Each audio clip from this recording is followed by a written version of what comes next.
Welcome, everybody, to this guest conversation. It is such a great pleasure to welcome you to meet someone whom I admire so greatly and have really enjoyed several years' collaboration with. This is Douglas Buchanan, joining us from Baltimore. Mm-hmm. And I'm just so thrilled that we're having an opportunity to have a conversation that we can really go under the surface and talk about our upcoming collaboration on The Unicorn, our upcoming performance on April 16th, and to be able to speak about not only this collaboration, Doug, but our creative process and the inspiration for this program and how integral you were for this whole thing happening and how we cultivate a collaboration such as this. Especially interesting to me looking at the concepts of medieval and contemporary, especially looking at music and the way that we can explore similarities and threads through those two very different sort of lenses. So the first thing I wanted to do was to, of course, welcome our audience, but I wanted to open the floor to you to ask you a little bit about the inspiration, because we can talk about this in a little bit, but you are the one that approached me and said, I have an idea about this. Could you tell us a little bit about what sparked that for you when you first approached me about a collaboration? Yeah, so several years ago, my wife and I went on a trip to Europe. I had never been to sort of Central Western Europe. I'd never been to France and Germany before, and my wife had when she had studied abroad. And I was a little trepidatious. I knew some German. We were going to go through Germany for the 500th anniversary of the Reformation. This was in 2017. We were going to take some time in Paris beforehand. And I'll be honest, I am a huge Bach nut. I am also in my other life, I'm an organist and a conductor. So obviously Bach plays a big figure in that. And it's not that I wasn't excited about going to Paris. It's not that I wasn't excited about going to France. But maybe I was a little intimidated, and maybe I was looking forward to seeing Leipzig and sort of doing this, sort of organist pilgrimage thing. And then we arrived in Paris, and within 24 hours, I fell in love with so many things, musically, culturally, and particularly investigating some of the museums. And I think where I really started to fall in love with it was going to the Cluny, which is their medieval museum. And in one of the rooms of the Cluny, there are these unicorn tapestries. Now, there's sort of two famous sets of unicorn tapestries. There's The Hunt for the Unicorn, which is in the cloisters in New York City. And then there's the tapestries in the Cluny, which is sometimes translated as my soul desire. And I've got a little postcard that we got from there. So this is what it looks like. And each of the tapestries has focuses on a different sense, taste, touch, smell. And this one that you see here, this is focusing on the auditory senses. You can see someone's got a little portatif organ here, and there is off to one side the unicorn, and off to the other is the lion. And these are motifs that are sprinkled throughout each of the tapestries. And there are lots of these detailed things. And I just took, I don't know, I think my wife went on to other parts of the museum, and so I just took like 20 or 30 minutes and just kind of sat there and just sort of took it all in until I think there was a field trip or something that came, and I was like, I think I'm going to leave in silence. I could hear them come out. I'm just going to let this sit. And I knew I knew I wanted to do something with it.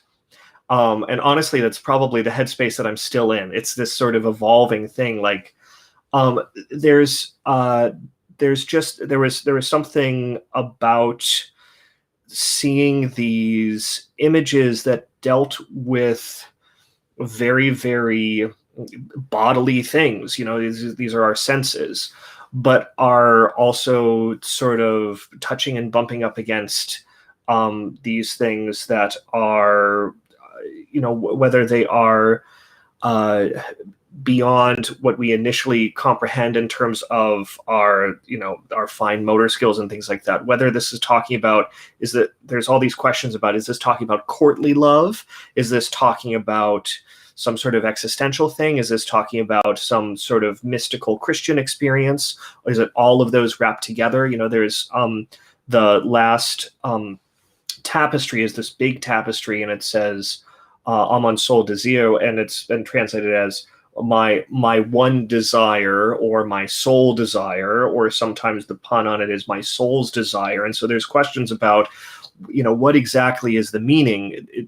Are some of the meanings behind this? And I mean, for me, they were this layered meaning. There are all sorts of things that were going on, but it was just such a striking experience. I knew that I wanted to process it in some sort of musical way. I had a similar experience seeing those tapestries for the first time, where I was with a friend, and we walked in and we saw them and felt them sort of permeate our sort of field, and we clutched hands, and I just spontaneously started weeping. Mm-hmm. And I think there's, the world over has this sense of a textured, layered sort of approach to these works, because they're so mysterious, yeah, and because they can be interpreted in such a unique way. So I was, when you presented this idea to me, I thought, this is a dream. I thought, let's do this. And I wanted to tell our audience a little bit about how our collaboration also began, because I don't even remember how we met. I'm sure it was probably through my husband, who through the Peabody Conservatory. He works at the Peabody Conservatory. You are a teacher, musicologist, and composition theory person. I think the thing I would really like to tell our audience, and I'm going to just send everybody to his website, that Doug is a real polymath. He is someone who, I love following him on Facebook too, because you always get to sort of sneak into what new adventure he's so in addition to being an incredibly gifted composer, it's just great sensitivity, he's a fine teacher and a conductor. And on top of that, he builds board games based on I mean, this is sort of at the apex of nerdiness. It's very true. It's very true. The pandemic has been particularly good for that aspect of my creativity, because I can just kind of whittle away at some of these things that I wouldn't, normally get a chance to do. That's so great. Well, I wanted to just sort of offer the anecdote of how we first started working together, and how you and EH-yah started having a marriage, a creative marriage, as it were. That a few years, I guess about 5 or 6 years now, I have been working on a new project called Heartform, which basically started because I had been looking at this incredible manuscript called the Chansonnier Cordiforme, which is a heart-shaped manuscript and contains mostly all secular chansons of 15th century, 14th, 15th century. And I thought, I want to do something with this really incredible manuscript. This is how all my programs start. Again, just like some small seed of inspiration that germinates over time. And then I was in my library, and I was sitting down, and I looked at the library, and I saw this poem, book of poetry of John Donne, and I pulled it off, and I thought, I should read more John Donne. as people just normally do. And I opened the book, as this always happens to me. I opened the book to the exact page that I was meant to open to, and I saw the Holy Sonnet, Batter My Heart, Three-Personed God. And I think it may have been like the next day or some oddly synchronistic period of time that he then wrote me out of the blue and said, hey, I'd really like to collaborate with EH-yah and write a piece. And I said, I think this poem needs a setting. And then this piece, which really I would say is one of the really showpieces of our repertoire, but it became the cornerstone of this program. And so I think, interestingly, that program was looking at different periods of time. It was also a program that explored the nature, sort of exploring the nature of sacred and secular, like these two binary sort of pieces that are permeable in human experience, right? And what I loved so much about that project was all of the different layers, the secular and the sacred, as we just talked about, but looking at the wealth of sacred texts that then became an integral part of that program too. And so when we're looking ahead to the unicorn, as I'm sort of flowing back into the present, we've been discussing how to take this seed and to actually see it flower. And it's, as I think we both agree, it's slightly confounding and also deeply, deeply exhilarating at the same time. And I think, and I will tell our audience, it's been challenging, I think, mostly because the idea is so big. And we have to distill it into this one piece, a program, a moment in time that as performing artists, we know it's going to have a life. It will continue to live on, but we're really focused on this one day, this one program. And how do you distill all of the profound mystic texts, even of the medieval ages, of the Middle Ages, even of, say, women that were writing texts? It's still so much to dive into. But some things are starting to coalesce, and I'd love to hear for you because you sent me a sketch the other day, and I wrote to our mailing list, and it stopped my heart. I felt up this sort of, that emoji with the head exploding. Right. Like that, in the best way. And I wanted to ask you, what then started to coalesce into this piece? Yeah, so it's it's interesting that you're talking about synchronicity, and I felt very lucky to have this sort of this synchronistic vibe with EH-yah so far, and that it seems to be reciprocal. The piece that you mentioned, Batter My Heart, it's been so exciting to see that remain in EH-yah's repertoire, and I've gotten to hear it performed a number of times and heard a number of your recordings of it. And it's, I think among the pieces that I've written in the last, let's say in the last 5 years or so, I think it's the one where I have felt that I've been able to distill the ideas that I want to experiment with most effectively. I mean, it feels like a coalescence of the things that I'm interested in, and so that was an incredibly fulfilling thing to write, and it's been an incredibly fulfilling thing to see that it's had a life. So often composers write a piece and then one and done, and and there we go. But to see it, as you say, and this is one of the great things about EH-yah, is that there's a program that's developed, and all of the musicians, the core musicians of EH-yah, and then also the people that you collaborate with, continue to grow with it, and that's really wonderful to see. And so I use that as sort of to also respond to your metaphor of the seed that germinates. I always think of a piece of sand in an oyster that sort of becomes a pearl, because it's that irritant. And oftentimes a creative idea comes to me as sort of an irritant. It's this thing that I can't get out of my brain, and the stuff just begins to kind of build up around it, and it transforms from, eventually it gets to the point where where it just has to be barfed out as hopefully a pearl, maybe a misshapen pearl, or something.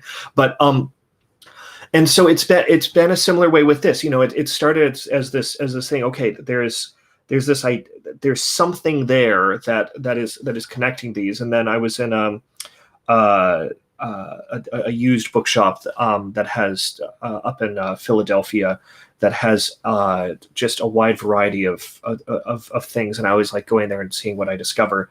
But it's and I came across some poetry of the women troubadours, and then also and a variety of other medieval poetry by women. And then I realized for me that one of the things that I wanted to do was to make sure that I'm honoring women's words coming out of the medieval era, because it's women who are depicted in this tapestry, and particularly the relationship of the unicorn myth to the feminine is something that is integral to sort of the mythos of that, at least particularly as it's experienced in Europe.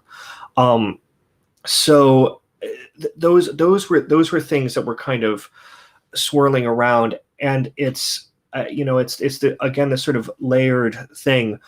But ultimately, in our discussions, I think the thing that we were both drawn to was to have some sort of, at least for the current incarnation of the Unicorn program, to have some sort of capstone piece that represented kind of that final tapestry, the Aman Sol Desir tapestry. And so looking through, this is another time where we have this sort of synchronistic experience. We were on the phone talking, and I had my book of Marguerite Porete, who you had recommended to me. She was a 13th century mystic, and met an unfortunate end at the hands of the patriarchy, but that is too often the case, I say, as someone who is the descendant of two of the victims of the Salem witch trials. So but this, I literally opened to this page, which is chapter 122. I have it marked. And it's here the soul begins her song. And I was looking over it, and it begins with, such a beast I was in the time that I served them. And beginning with that, and then going through to at the end, the soul is talking about the experience of the lover, and both, issues of the physical issues, metaphysical issues, and ends with, truth declares to my heart that I am loved by one alone. And she says that it is without return that he has given me his love. And there was just, I was reading these things, I was going over these things with you, and you expressed it, and I agreed that this was, another one of those moments of synchronicity. It was such this confluence of these sort of mythic images of love and the beast, and but also this idea of one alone.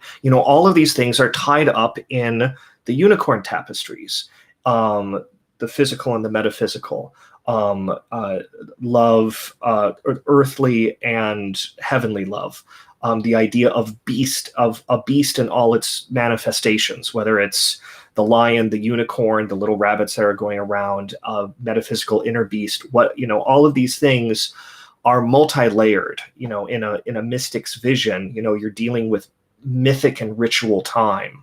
There's all these layers that are happening at once. And so there was something that was very resonant about that.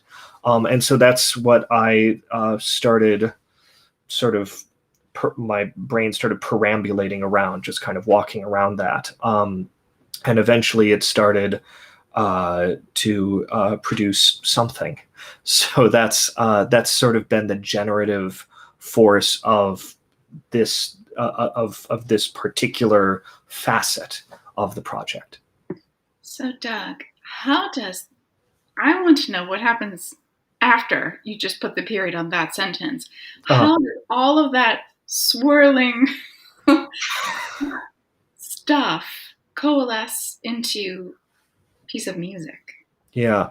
So that's a great question, and it it depends on the piece. I find, as someone who is working, well, I mean, let's imagine that we're in the before times, and we're pre-pandemic. As someone who was working almost daily with choirs or voice or theory or something like that, that was working with text and working with the voice is something that I'm not going to say it comes easy, but confronting it has become very natural. And because I think every composition presents its challenge. And I don't want to say, oh, I'm going to sit down and, bleh, and whatever comes out is perfect, because it is definitely not. But the practice of integrating texts, finding what I find to be musical ideas, musical expressions of the speech rhythms, things like that, that's something that's become very, very natural. And so there is, I do feel a sense of greater fluency than perhaps with other genres when I'm working with text and when I'm working with when I'm writing for voices. And so initially, what tends to happen is there may be some initial moment of inspiration. There's talking. Oftentimes, when we're working creatively, we have to get out of the process. We have to get out of the rut of waiting for inspiration. That's one of the things that I often have to work with composition students on. Is you have an initial idea. How do you get from there to a piece without just waiting? Oh, I'm inspired again, and I write 2 measures. And then 2 months later, oh, I'm inspired again, I write 2 measures. And so some of it has to do with endeavoring to be as sensitive as possible to the words that are on the page. When I was working on Batter My Heart, the first thing that I did was do a text analysis, figuring out all the metrical things, because Dunn does really interesting things with meter, especially with something that's as forceful as "Batter My Heart, 3-person God," and plays around with things. When he gets to the point where he goes break, blow, burn, and he has not only those. If I'm remembering it right, but it's 3 B's in a row. So you've got alliteration, but you're also switching around some of the things that we expect to have in a sonnet, to tum, to tum, to tum, to tum, to tum. And suddenly we have spondees, is that right? The 2 stressed syllables. So you have these stressed syllables all after each other, and it just completely changes that. Now, the text that I'm working with is in translation, so it's not the original Old French. So I'm not necessarily thinking about that. I'm not necessarily thinking about it in that way, but I am thinking about trying to convey sort of the meanings of those words in terms. A lot of times it comes to me first maybe as shapes, as sort of gestural things. Particularly this piece is proceeding in sort of a gestural way. There's a fair amount of text to get through, and so it's almost like sort of a form of heightened chant, which perhaps resonates with other aspects of the program. But it then becomes a process of sort of doing this sort of Google Maps zoom in. It's sort of like, okay, I see this thing up here. I know that the phrase feels like this. The words are pointing me in this direction. These are the important moments in the sentence. And then to sort of zoom in and say, okay, how exactly is that fitting within whatever metrical or harmonic context that I want to try to create? And then you kind of zoom in further, and then you're sort of actually putting notes on the page. And that's, and again, that's very much how it was with Batter My Heart. I went from a textual analysis to, I didn't write any pitches at first. I just wrote gestures and rhythms. And I should have gotten the sketch out earlier, but I do have a sketch here of an opera that I was working on a couple years ago, where I wrote out all the words, and everything just started as rhythm and gesture. And it was a shorthand so that I could just get away from pitches. And I know that sounds weird because so much of what we practice as musicians is like, did we hit the right notes? Did we sing the right notes? But there's so much else that we're thinking about, expression and rhythm and gesture. Yeah. And so that's been, freeing myself from that constraint so that I can jot down, there's lots of other composers who do this, from John Corigliano to Hector Berlioz and Augusta Reed Thomas. Augusta Reed Thomas does these beautiful sort of like kaleidoscopic drawings for her orchestral pieces that are just all sorts of different vibrant colors, that are ways for her to get this idea that is taking up space in our brains out on the page. So it's like, okay, now that I can visualize it, then I can start to refine it a little bit. So I realize that some of that is very ethereal, but that's sort of been my process particularly with a lot of the vocal pieces that I work with. Do you, just because I'm so genuinely curious, is the process of, once you sort of lay down these base layers, as it were, or start to see the shape, super text, sort of above the text, above the music. Is the process for you, and I'm sure it's different for every composer, but do you hear the music, or do you feel that it starts to come through you, say, when your hands hit the piano? Or how do you transfer the music then out of the sort of sketched out textual sort of pre-work? That's a great question, and I think I would, with the caveat that I don't equate music and spoken language in terms of how they create meaning and how we process their meaning and everything like that. That's a whole other conversation. But they are close in some ways, and so I'd sort of parallel it by saying, sometimes sometimes we're in a conversation and we know exactly what we're going to say. Like someone says something and you have a witty response like that. And that's sort of the experience when that's often sort of the germ or that initial beginning of the pearl experience that I might have. Sometimes it's very, very general, like we talked about, the sort of general idea of the project. But sometimes I'll have, okay, I know I want this sound, or I know I want this melodic thing. It's not always that way. So sometimes it's one can think about if one were in an English class and having to write a poetry assignment or something, and knowing that, well, I need to, if I'm writing in a specific style, make sure that things rhyme in a certain way, or if it's free verse, how I want to express certain things with speech rhythm and things like that. Then you might go in and you might tinker with it a little bit, but sort of the general shape of it. And I think of counterpoint a lot that way, that I know I have one given. It's not quite mathematical, but I have one given that might be one line, and I know I want to do something with this other stuff. Then you can kind of move things around. And a lot of times it's much vaguer than that. A lot of times it really is just like, it is just gestural, or I know I can feel. Sometimes it's physical. It's particularly working as an organist in the before times, and I'm looking forward to doing it again after. But I was just thinking the other day about the last time that I improvised in front of a live audience, because a lot of what I ended up doing during the course of a service, for instance, involved a lot of improvisation. And I gradually became more comfortable with that until it was something that I really looked forward to as a way to physically, in the moment, play around with ideas.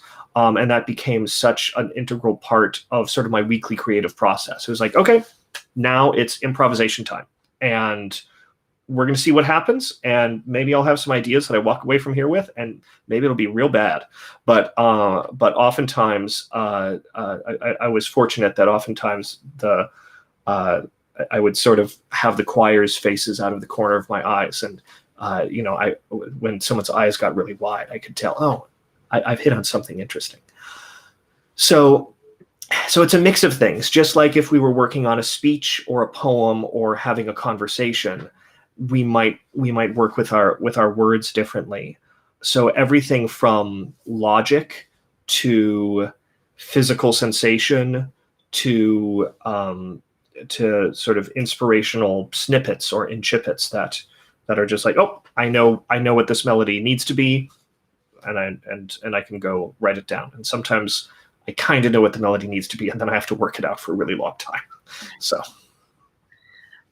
there's so many strands I would love to comment on.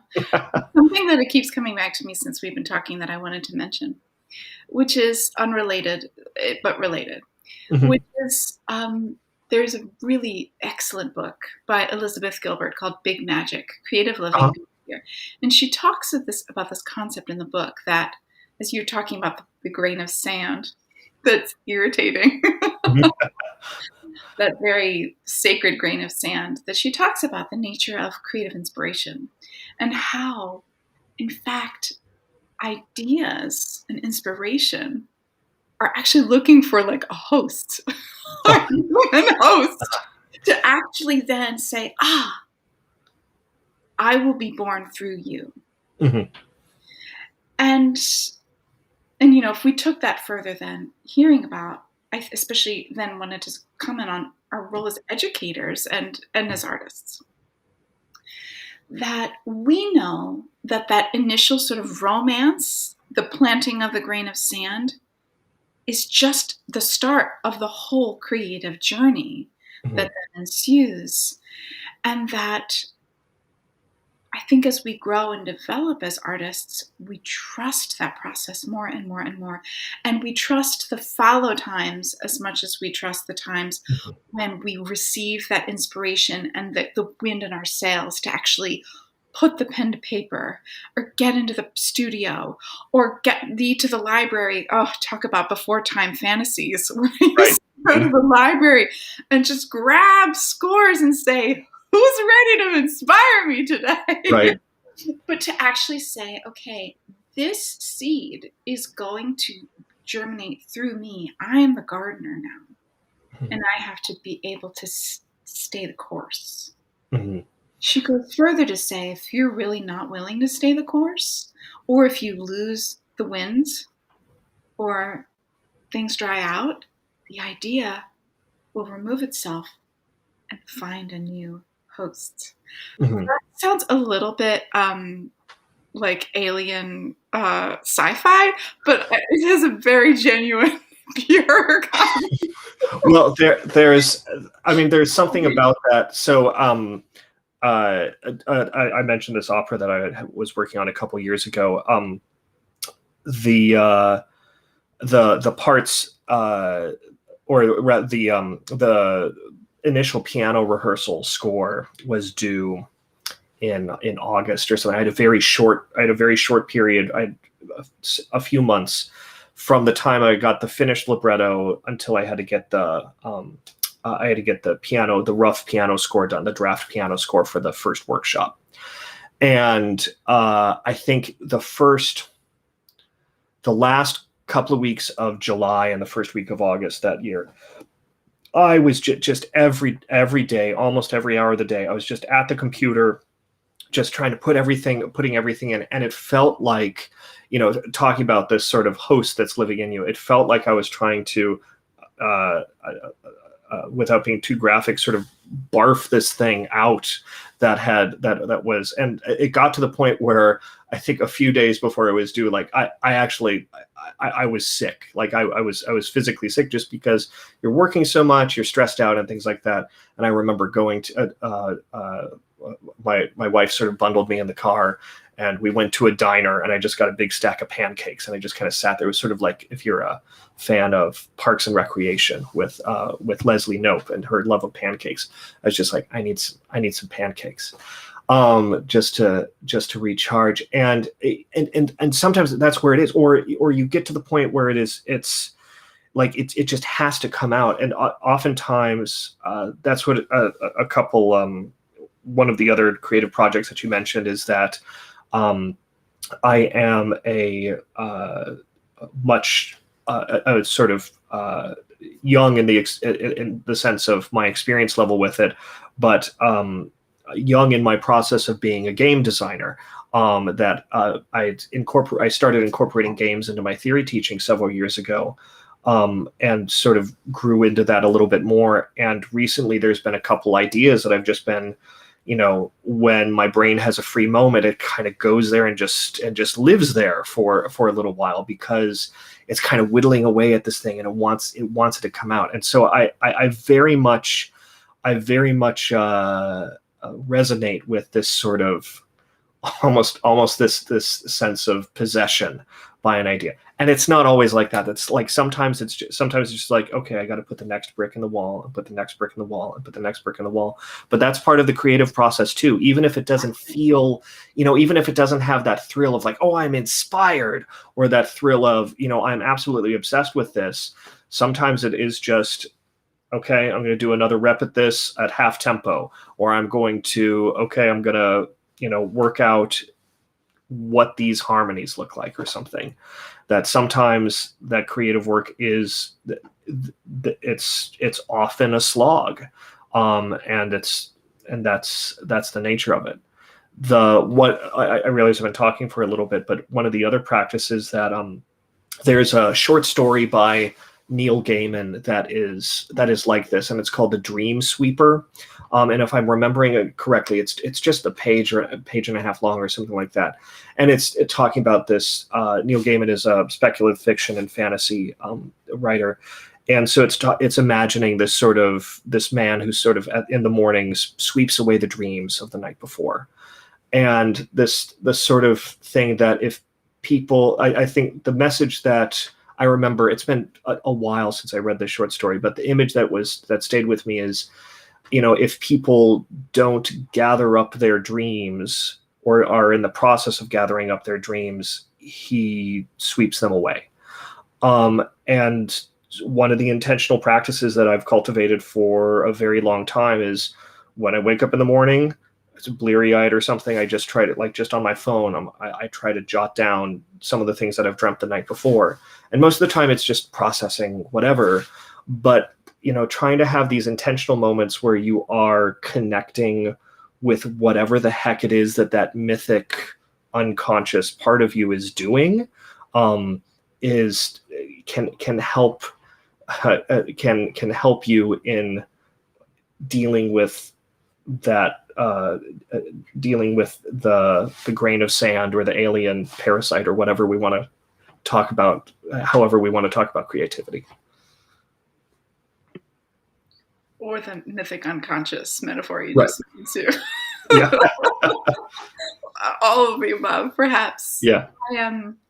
I just had another synchronicity, Doug. I won't go into it now, but what you just spoke about dreams, it's I think, when we think about the times when we just have to do the work, the slog, being able to sustain that, knowing that there is no immediate reward, but that we are in for the long game when it comes to the creative process. That's certainly my mindset right now as we head into this next month. Oh, it's March 16th, so our performance is in 1 month. Oh my goodness.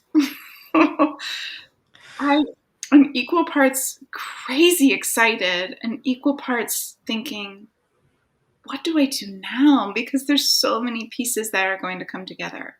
But I do, I guess it's to sort of wrap up this this segment where we're talking about creativity, I think it's a really incredible thing to actually be able to talk about this process and how tricky it can be sometimes. Especially when we attend concerts, we only see the finished product, the Right. polished pearl, after it's been through how many years and how much it's been distilled and polished, literally. Um, Mhm. I I know that our program is going to evolve over the next few weeks, and this piece that you're crafting as well. But there is an important component of this that I wanted to convey to our audience. If you've been attending any A events, you've heard me talk about it, but I really wanted to reiterate this, that this program is featuring texts by women mystics, and music that would have either been composed by women or were in the practice of women, musical practices, not necessarily something performative, but something that would have been part of uh, a life through a religious order or through social means, just exploring this, but importantly, connecting it back to our unicorn. To also take a stab, as it were, at exploring the depth and the textured layers of these tapestries, and how, as certainly from my point of view, looking at the figure of the unicorn as she relates to the lady. Mhm. And we have so many different symbolic interpretations of the unicorn, holding all of it really in a container that says, okay, what's inside that tent? That's really Mhm. what I'm interested in. And how the unicorn is almost flirting with us in all of these tapestries as it interacts with a lady and then as it looks at us too and says, where are you in all of this? I I wanted to invite our audience to be part of this, and importantly, to have your voices join us too. And this is not just for women, this is for anybody who's interested in joining us. And what we're going to do um, is layer in your voices into this tapestry of a program where we will be reciting texts and also singing very simple drones of texts. And I'm in the process of gathering all of those, as you and I are both in the process of developing this final piece, and how all of these textures and layers, threads, if you will Mhm. be woven together. And um, we want you to participate. And I invite you to go to our website and sign up. You just have to check whether or not you're interested in being a reader or a singer. And being a singer means a small pre recorded piece of music that was 30 seconds. It is a very small commitment. And I don't care how you sound or what you think of your singing. I just am excited for you to participate. And Doug and I will be weaving all of this together in an ingenious way that will really explore all of these beautiful layers of this incredible piece.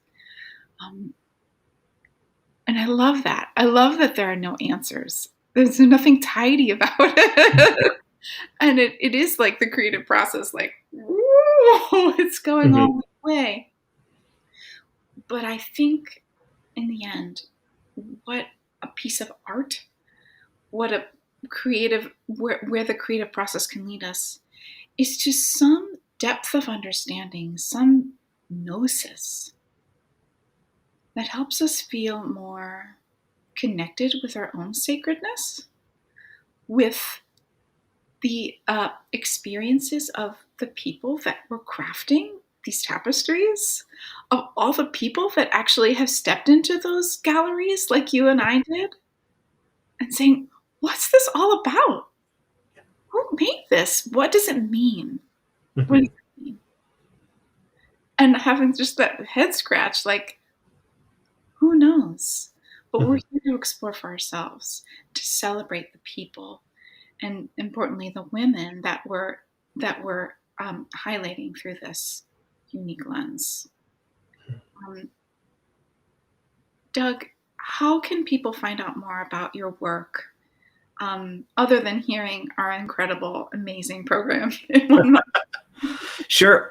They can visit if they want to learn a little bit more about what I'm doing. They can visit dbcomposer.com. That's my main website. Needs a little bit of update, but some of the most recent things are I just had it was just part of CD release on Starkland Records, and you can, if you search for Marfa songs, Marfa songs, the title is from a song cycle by a wonderful composer named James Young, also a Baltimore-based composer. And I was one of several composers who had song cycles on the CD.